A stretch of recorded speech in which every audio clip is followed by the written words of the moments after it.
السلام علیکم، آپ دیکھ رہے ہیں آئینہ اور میں ہوں محمد طاہر۔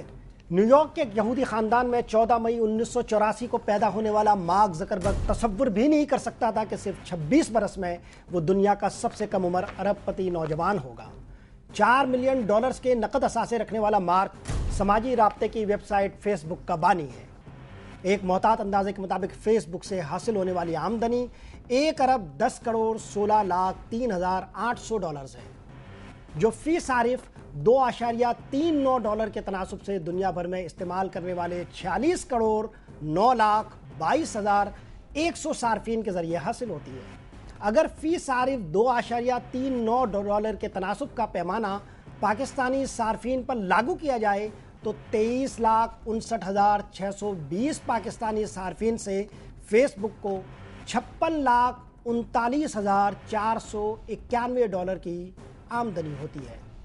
مگر آج سماجی رابطے کی یہ ویب سائٹ پاکستان میں نہ صرف بند ہے بلکہ نفرت و حقارت کی علامت بھی بن چکی ہے، جس کا سبب یہ تھا کہ ایک امریکی خاتون کارٹونسٹ مولی نورس نے اپنی ذاتی ویب سائٹ اور پھر فیس بک پر 20 مئی کو خاتم النبیین حضرت محمد مصطفیٰ صلی اللہ علیہ وسلم کی خاکہ نگاری کا دن قرار دے کر ہر صارف کو اس مکروہ ترین عمل کی دعوت دے ڈالی۔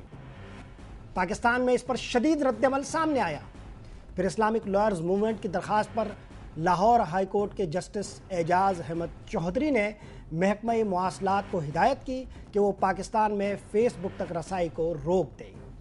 پاکستان میں اس پر خوشی کی ایک لہر دوڑ گئی، مگر امریکہ نے فیس بک پر پاکستان میں عائد پابندی کو تنقید کا نشانہ بناتے ہوئے اسے آزادی اظہار کا عالمگیر حق قرار دیا۔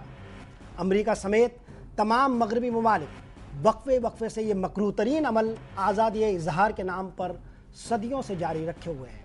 فرانسیسی ناول نگار وکٹر ہیوگو نے 19ویں صدی میں سرکار دو عالم صلی اللہ علیہ وسلم پر ایک توہین آمیز کتاب لکھی جس کا لفظ زہر میں ڈوبا ہوا تھا۔ فرانس میں پیدا ہونے والے والٹیئر نے اپنی المیہ نگاری میں حضرت محمد صلی اللہ علیہ وسلم کو ایک ہتک آمیز کردار میں پیش کیا۔ 16ویں صدی کے برطانوی فلسفی فرانسس بیکن اور 14ویں صدی کے اطالوی ادیب دانتے سمیت بیشتر دانشوروں نے نبی کریم صلی اللہ علیہ وسلم کے کردار کو توہین آمیز طریقے سے پیش کیا۔ مگر 21ویں صدی میں مغرب میں ایک طرف بین المذاہب مکالمے کا غلغلہ بلند ہوا اور دوسری طرف دنیا کے 1.5 ارب سے زائد مسلمانوں کے عشق کے محور حضور انور صلی اللہ علیہ وسلم کی توہین کا نہ ختم ہونے والا سلسلہ بھی شروع کر دیا۔ ڈنمارک کے کاغذی چیتھرے جلنڈس پوسٹن نامی اخبار سے لے کر فیس بک تک خاکہ نگاری کی یہ ناپاک جسارتیں آزادی اظہار کے نام پر ہی ہوئی ہے، لیکن خود مغرب اپنے بنیادی عقائد کے خلاف سوال اٹھانے کی اجازت کسی کو نہیں دیتا۔ مشہور برطانوی مورخ ڈیوڈ ارونگ اس کی ایک مثال ہے، جو نازی دور میں 60 لاکھ یہودیوں کے مبینہ قتل عام پر شک کرنے کے باعث عبرت کا نشان بنا دیا گیا۔ ہولوکاسٹ کے نام سے معروف قتل عام کا یہ افسانہ ارونگ کی تحقیق کا موضوع تھا۔ ارونگ پر ایچ مین کے پیپرز کا مطالعہ کرتے ہوئے 1991 میں یہ انکشاف ہوا کہ یہودیوں کو ہلاک کرنے کے لیے آسٹریلیا میں سرے سے کوئی گیس چیمبرز موجود ہی نہیں تھے۔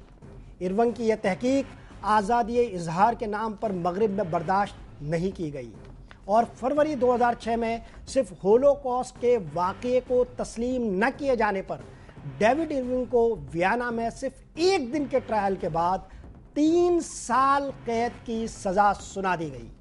ہولوکاسٹ کے انکار پر صرف آسٹریلیا نہیں بلکہ بیلجیم، چیک ریپبلک، فرانس، جرمنی، اسرائیل، لتھوینیا، پولینڈ، رومانیہ اور سوئٹزرلینڈ تک میں سزائیں دی جاتی ہیں۔ امریکہ کے سابق رکن کانگریس پال فنلے کی مشہور کتاب دے ڈیئر ٹو اسپیک آؤٹ میں ان مشکلات کا ذکر ملتا ہے جو مغرب میں یہودیوں پر تنقید کرتے ہوئے پیش آتی ہیں۔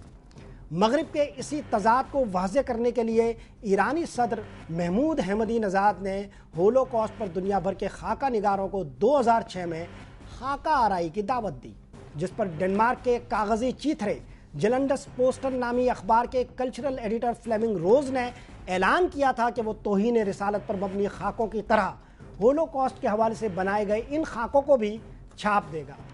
فلیمنگ کا یہ اعلان آزادی اظہار کے نام پر برداشت نہیں کیا گیا بلکہ اس کی نوکری کے خاتمے کا پروانہ ثابت ہوا۔ 29 جنوری 2006 کو واشنگٹن پوسٹ میں شائع ہونے والا وہ کارٹون بھی برداشت نہیں کیا گیا جس میں ایک ایسے امریکی فوجی کو ایک بستر پر لیٹا ہوا دکھایا گیا ہے جس کے دونوں ہاتھ پاؤں عراقی جنگ میں ضائع ہو چکے تھے۔ عراق میں موجود امریکی فوجی حکام نے اس کارٹون کی اشاعت کو پوری فوج کی توہین قرار دیا۔ کمال یہ ہے کہ یہی امریکہ فیس بک پر پیغمبر اسلام صلی اللہ علیہ وسلم کے خاکوں کو آزادی اظہار کا حق قرار دیتا ہے، اور امریکی محکمہ خارجہ کا نائب ترجمان گورڈن ڈاگ پاکستان میں عائد فیس بک پر پابندی کی مذمت کر رہا ہے۔ آخر یہ دوہرا معیار کتنا قابل برداشت ہے؟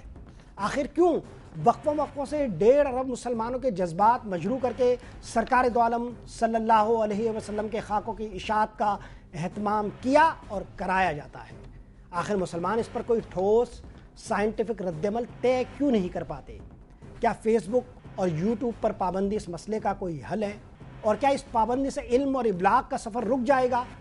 آخر کریں تو کیا کریں؟ یہ سارے سوالات اپنے ماہرین کے سامنے اٹھاتے ہیں ایک وقفے کے بعد۔